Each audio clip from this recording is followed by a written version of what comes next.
L'Anthropocène, en fait, est un grand mouvement collectif de contre-enquête sur la manière dont nous avons d'habiter terrestrement, dont nous habitons, nous humains, le monde. Sans doute ce temps qu'on a appelé le postmodernisme peut se résumer de la manière suivante: c'était le temps d'un oubli du monde. C'était le temps d'une urbanité, c'est tout le mouvement démographique vers les villes, d'une sururbanité, d'une métropolisation et d'un enfermement un peu de l'espèce humaine dans une bulle sémiotique, dans des bulles sémiotiques. Et on peut penser ici à des systèmes de référence, le plaisir que certains avaient de commenter filmiquement le monde, toute cette idéologie du spectacle, qu'il n'y aurait plus de réel, qu'il n'y aurait plus de matière brute, que tout serait encodé, qu'on vivrait infiniment dans des encodages, dans des bulles. Ce moment postmoderne auquel s'est ajoutée toute la virtualisation, ce que je pourrais appeler aussi le virtualisme,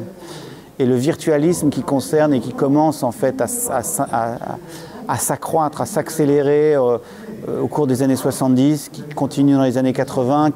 qui se déploie dans l'espace digital dans les années 90, et en fait comme une bulle sémiotique, un peu à l'image des bulles spéculatives, des bulles monétaires, et en fait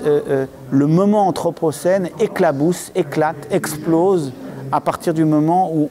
on prend conscience que cette bulle bientôt ne repose plus sur rien, qu'elle a oublié le monde en fait. Et donc le moment anthropocène et l'enquête qui va avec, c'est mais comment avons-nous pu tant oublier le monde?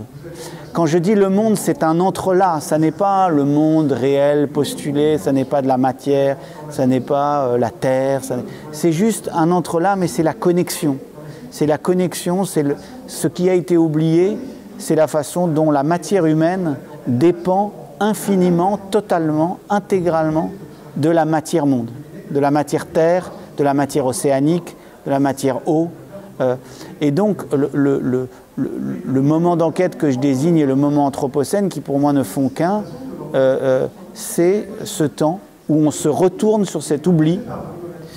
pour essayer de revoir, de repenser, de retisser les liens qui avaient été oubliés, les liens au monde, les liens au reste des mondes, à des altérités, à d'autres formes de vie, etc., etc. Donc c'est là qu'on a des infinités d'objets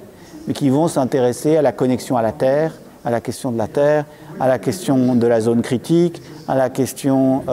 des destructions d'espèces, à la vie indigène, aux formes de vie animique, etc., etc. Toutes ces formes d'enquête, en fait, manifestent la même inquiétude à l'égard de ces liens qui ont été oubliés.